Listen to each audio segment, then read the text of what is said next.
जैसे कि सिद्धार्थ ने अपनी जंघा में वो बाण ऐसे घोंप दिया कि इतना दर्द से हो रहा होगा हंस को, गले से लगाया हंस को।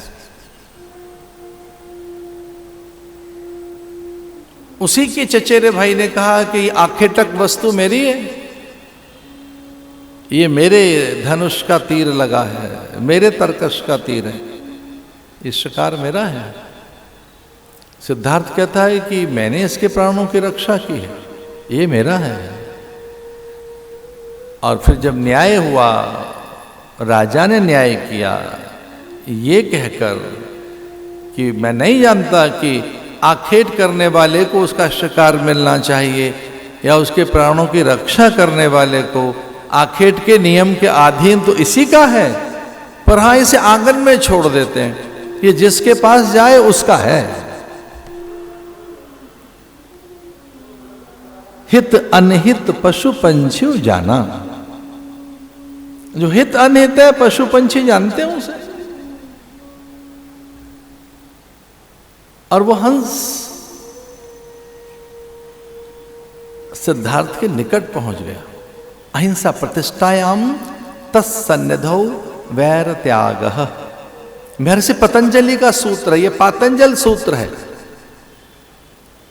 पातंजल योग दर्शन का ये अभूतपूर्व सूत्र है।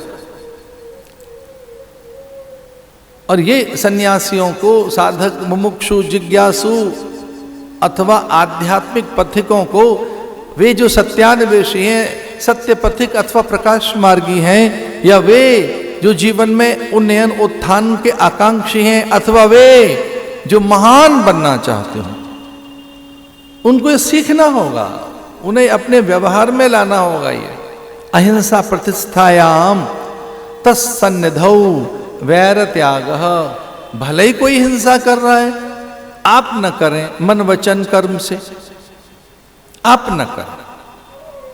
तो ये जो कथा है हमें सत्य, अस्तेय, ब्रह्मचर्य, अपरिग्रह, अहिंसा, शौच, संतोष, तप, स्वाध्याय, ईश्वर प्राणिधान, ऐसे यम नियम की सिद्धि करती है, हमारे भीतर अपरिग्रह का भाव जगाती है।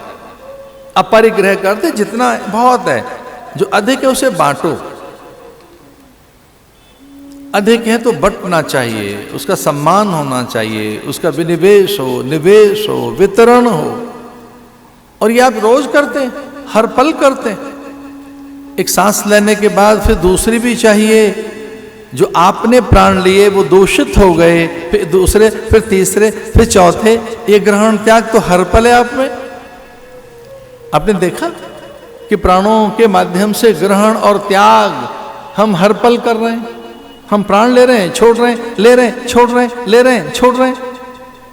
तो जो हेय है उसको त्याग रहे हैं, जो निंदनीय है, अपावन है, अपूज्य है, लेकिन जो पवित्र है उसको ग्रहण कर रहे हैं। ये तो हर पल कर रहे हैं। सवितर दुरितानि परासुव, कथा से वो बल आता है कि जो हे है उसका निराकरण कर सके, समाधान कर सके। मन बुद्धि में कुछ ऐसा संग्रहित मत करो जो व्याकुल विकल करे, आपको असहज अशांत करे, आपके दुख का कारण बने, आप में व्यथा निरंतर रखे, आपको व्याकुल रखे। क्या इतना ज्ञान नहीं होना चाहिए कि अब नींद का समय सोएंगे और जिसके कारण दुश्चिंता है वो नहीं रहनी चाहिए। रात भर करवट बदलते रहे, चिंता है, अब सो नहीं पा रहे, चिंता है, तो चिंता तो है। इतना अविवेक, इतना अज्ञान, इतना भय, इतने दुर्बल हो हम कि कोई दुर्विचार इतना प्रबल और प्रचंड है कि हम सहज नहीं हो पा रहे। तो क्या विवेक की पूंजी हमारे पास नहीं रहनी चाहिए?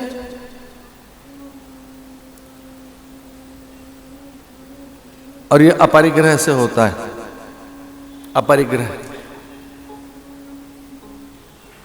अहिंसा से ये सिद्धि होती है। ये शौच सिद्धि से होती है, बाह्यांतर शुचिता। ईश्वर प्राणिभान, ये भगवद स्मरण से होती है। तो कथा एक पात्रता का विकास करती है। इसलिए निरंतर अभ्यास रहने चाहिए, अविरल। जैसे नदी बहकर सागर तक पहुंचती है, अविरल, अबाध, अविच्छिन्न, वो अपने सातत्य को बाधित नहीं करते। नदी के सातत्य में बाधा नहीं है, उसके प्रवाहमानता में बाधा नहीं है। तटों के मोह को त्याग कर वो सागर की ओर जाती है।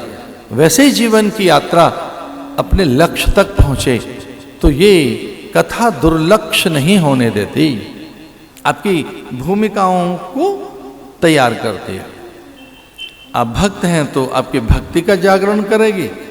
आप निष्काम कर्म योगी हैं तो आप में शुभ कर्मों की तत्परता पैदा करेगी। आप ज्ञान योगी हैं, वेदांती हैं, दार्शनिक हैं तो जगत की असारता, नश्वरता, क्षण भंगुरता के भाव जगाएगी।